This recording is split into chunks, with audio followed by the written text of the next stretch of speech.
Hi, my name is Gerhard Schwartner, and welcome to Selling Power TV. Today, we have the great pleasure of welcoming Kevin Kinerian. He is COO with Clary.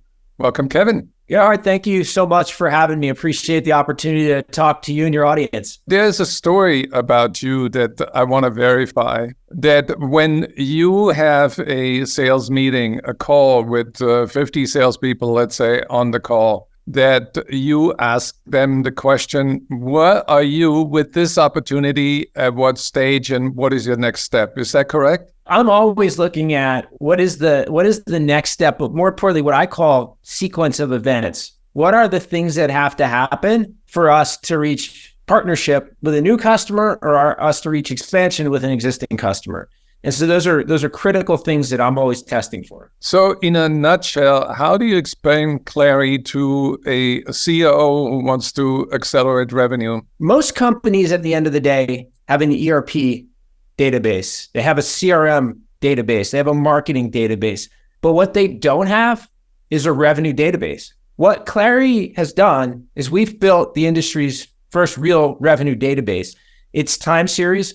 It has bi-directional real-time integrations into the CRM, and it's harvesting everything else that is happening around that customer journey and bringing it together into that revenue database and snapshotting it. Snapshotting allows us to do time series, and from there, our machine learns. On top of this revenue database, we've built out all of the critical revenue workflows that teams need to collaborate around to drive predictable revenue.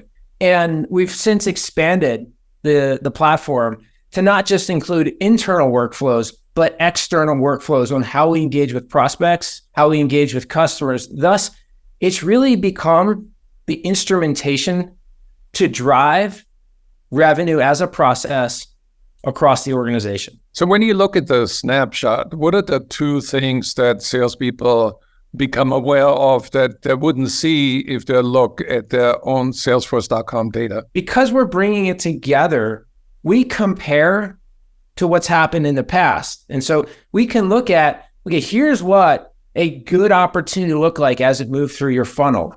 And we can compare that rep's existing opportunities to what good looks like. And so our AI is actually going to surface, how do we score this opportunity? Both from a how's it moving through the funnel, and also from an activity standpoint. And we're going to point out to this rep where they have risk, where they have opportunity. Are they single threaded? Have they got to power? All of a sudden, a manager and rep aren't spending their time with that manager interrogating that rep anymore to try and get the narrative on how real is this deal. Now they're actually collaborating. That manager's coaching with that rep on the reality of the opportunity and where they need to focus going forward. And as you do this across a massive inventory of opportunities, as you're running a business, you start to get to understand, okay, which opportunities can I count on? Which ones do I need to invest in more? Which ones aren't real at all? What is the before and after Clary in terms of the ability to meet your forecast? We really try to help our customers think about where are all of the areas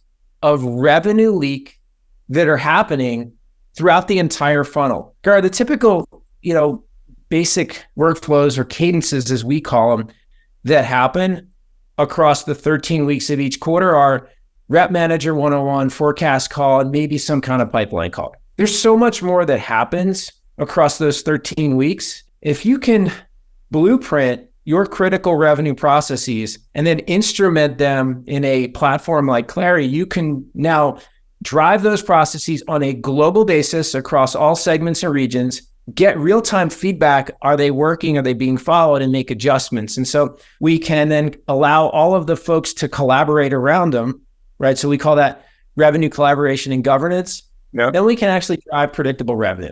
That's pretty amazing, because I remember Tiffany Bover from Salesforce gave a keynote at our Sales 3.0 conference, and she said, now today, 9,500 technology solutions and the ability to achieve forecasted deals has not changed in the last 10 years. We've been the pioneers here. We started, over 10 years ago, really focusing on deal level, pipeline management, and then forecasting. What I've seen, the biggest impact that Clary's had on selling is it's allowed us to equalize skills, right? So you always had those sellers that were really good at closing, or those that were really good at opening, or those who were really good with relationships. And now you're giving them a common way to analyze their business, right? The same goes for managers, right? We've now given them all a common way to analyze their business, a common lens to look at it through. And what we find is sales reps and managers become better forecasters.